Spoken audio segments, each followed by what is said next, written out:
Hello. Today we're going to talk about understanding challenging behavior and functional assessment. And this is going to be a lecture in several different segments, but this first PowerPoint will take you through a few vodcasts.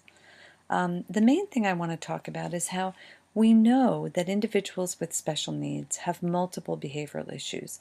They often exhibit very significant behavioral difficulties, and they can include things like aggression, self-injury, property destruction, automatically reinforcing or self-stimulatory behaviors. And we need, if we're going to treat behaviors effectively, it's imperative that we know how to assess them effectively. So, let's start with a little bit of a focus on, reasons for engaging in maladaptive behavior. Essentially, this is going to seem incredibly reductionistic, but it's held up in study after study over many, many years, that there are several reasons why individuals engage in maladaptive behavior, and they are unchanging, and they are universal. Individuals engage in behaviors to gain access to attention, from family, from staff members, from teachers, from peers, to gain access to preferred items like food or toys or other activities that they want access to escape demand situations like work, and to access consequences that emanate from those behaviors like self-stimulation or automatically reinforcing behaviors. So we have to figure out which of those behaviors, or which of several of those possible factors, are maintaining this maladaptive behavior for this child or learner. So as usual in behavior analysis, it comes down to individualization. We have to look at the level of the individual. Why does this person engage in self-injury? I don't have an answer for that. There isn't one reason why people self-injure or aggress. There are multiple reasons why people do that. And one person does it for one reason, one person does it for another. The same person might do it for different reasons under different contexts. We have to figure out why this person is doing this behavior. And the best way to do that is the process of functional assessment. And you'll get exposed to this at a much deeper level if you're in the BCBA course sequences. But for our purposes, since we're speaking so broadly about assessment and diagnosis, it's impossible not to cover functional assessment in a small-scale way. So I'm going to talk in very broad strokes about it, and you're going to learn much more about it in other courses. But functional assessment is a process for gathering information that can be used to maximize the effectiveness and efficiency of behavioral support. There really isn't much point in us engaging in behavioral treatment planning without doing a good functional assessment. So why would we conduct it? It leads to effective treatment, like I just said. It's also a professional standard, and it's expected practice now.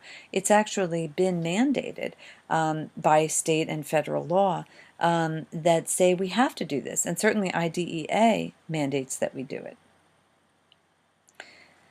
The way in which that mandate gets activated, though, is very variable. And just because it's mandated doesn't mean it's universally done well.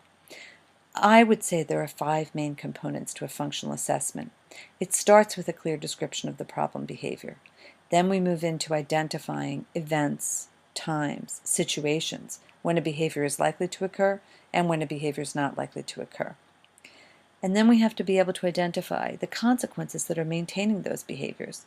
Develop hypotheses about why that might be the case. He engages in tantrums because he gets sent to the principal's office and he doesn't have to do his math worksheets, for example. And so we figure out the times, math class, where it will happen. We'll figure out the times where it doesn't happen, lunch, recess, English. And we hypothesize that he's doing this to get out of math class, and in fact it's been working. That consequence has maintained the behavior, being sent to the principal's office. But those hypotheses in and of themselves are not adequate. We need to follow them up with direct observational data. We do not just go on our hunches or on indirect data. We need to ensure that our hypotheses are in fact accurate. So here are those 4 basic functions again. Access to social attention. Keep in mind that attention is not necessarily positive. Very often the attention we give is negative attention in our minds. A teacher yells, a parent scolds, there's a reprimand issued, we communicate being annoyed, we're exasperated. it's still social attention. So it's not the quality of the attention that determines whether something's attention motivated. It's the presence of social attention in response to that. Access to tangibles or preferred activities. Individuals may do things to get access to preferred things. They can also escape, delay, reduce, or avoid tasks. This is centrally important. It's not just escape motivated if they're able to get out of it entirely, like being sent to the principal's office. It could also be that it just disrupts things. With the behavioral escalation and the redirection, they only have to do 6 minutes of math instead of 30 minutes of math. That can be highly maintaining from an escape motivated perspective. So it's not always about escape in the entire sense. It could be avoidance and delay. And that's a really important concept in escape motivated learning. It could also be escape from social situations. It's not just work. So an individual might aggress during recess in order to get out of these crazy situations with lines and rules and nuances that they don't understand. And the last one is internal stimulation, some kind of internal reinforcement that comes directly from the behavior. So some of the things to think about in this assessment process are, we want it to be person-centered planning. We want to integrate the person as much as possible, and the older and more able the learners are that we're involved with, we're absolutely obligated to include them in this assessment process, to include them in evaluating why and how these behaviors are interfering in their lives. We also want to look at things like activity patterns and their social life, medical issues, physical issues, sleep, diet, etc. It has to be a broad-based assessment. We have to catch a wide net, and we have to capture this individual in their entirety. So there are various components of a functional assessment: informant or indirect methods, interviews, rating scales, checklists. They tell us a variety of different things about what people would report about that behavior. There's also descriptive analysis or data collection, natural environment data collection. And then there's the last thing is functional analysis, which is where we're actually manipulating variables and assessing their impact on the behavior. In the informant or indirect methods, there's rating scales and there's checklists and there's interviews. And I do not mean to disparage them, because they're wonderful starting places and they're fantastic resources for gathering lots of information. My main method about these methods, though, is that this can be a starting place. It's not an ending place. We need to corroborate what we get through indirect and informant methods with direct observation data. So informant or indirect methods, from a rating scales or checklist perspective, there's the setting event checklist, there's the motivator assessment scale, there's the child behavior checklist. I'll put some of these up on the website just so that you guys, on the course site, so you can see some of them. Setting event checklist would be looking for some of those trigger events, like poor quality sleep, didn't have breakfast, family was rushed, mom was on a business trip, kinds of things that have broad scale impact on the individual for the day, and we might not see in the here and now watching them in class. The motivator assessment scale, the MAS, is probably the most commonly used one. If I was in a lecture with you, I'd say, how many of you have done that? And you'd all raise your hands, right? That's a series of questions about, is the individual likely to do it when left alone for long periods of time? Each question loads on one of the 4 factors. Obviously, that loads on automatic reinforcement. Is the individual likely to do it when your attention is divided between them and other students in the class? Attention motivated. Are they likely to do it during non-preferred or difficult tasks? Escape motivated, etc. Interviews that are commonly conducted: the functional analysis interview, the functional behavioral assessment screening form, and the behavioral stream interview are all fairly commonly utilized instruments as well. We're going to talk about the functional analysis interview that's used by O'Neill and Horner, and for those of you that are taking other ABA courses, you'll be introduced to that text and to the interview in tremendous detail. But what it recommends is that we should interview caregivers and, when appropriate, the person. Broad scale inclusion of those who could have insight into this person's issues. And what information should we get from the interview? Again, it starts with an operational definition of the behavior. We need a good definition, so I know when I walk in and I look at the definition and I look at that individual, I say, yes, he's engaging in that behavior right now.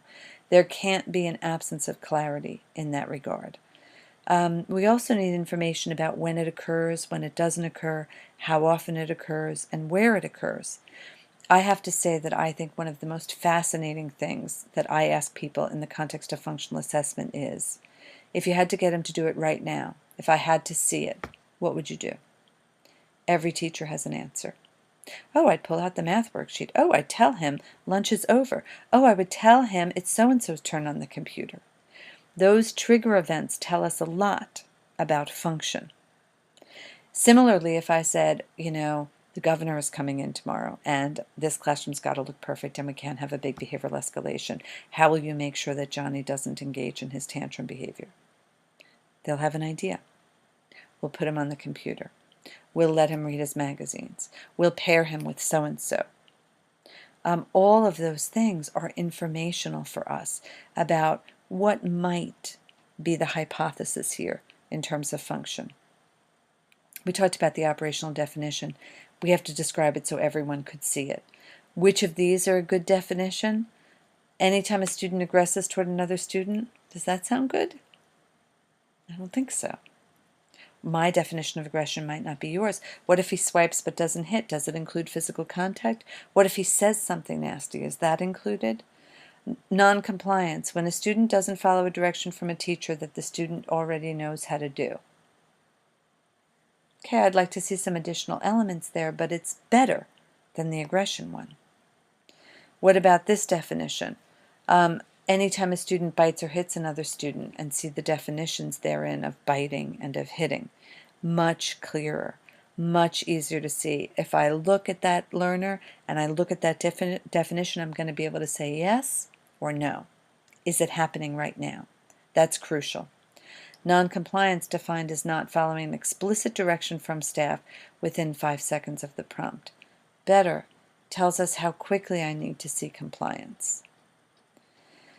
So those are some of the broad issues about operational definitions, and you'll be exposed to that in other contexts too. But what about setting events? What about at an antecedent level, but broadly, things that aren't happening in the immediate here and now necessarily, but could be related to other sorts of issues? So in the immediate here and now, it could be what happens just before the behavior. As I mentioned, it could be what would you do to trigger it or to prevent it. It could be other elements of the environment, crowding of the setting, who he's paired with, etc., what part of the school we're in during the times it goes off. And it could be some of these broader ecological or biological events like sleep cycles, medications, seasonal changes, etc. So we could ask individuals on the team, what's your understanding of the function of the behavior? And what are the consequences you're currently giving for it? And this is not evaluative, like I'm going to tell you, what do you mean you're sending them to the principal's office? I just want to know, hey, what happens? Because we're trying to figure it out. It's not the time for us to evaluate staff about whether what they're doing is correct.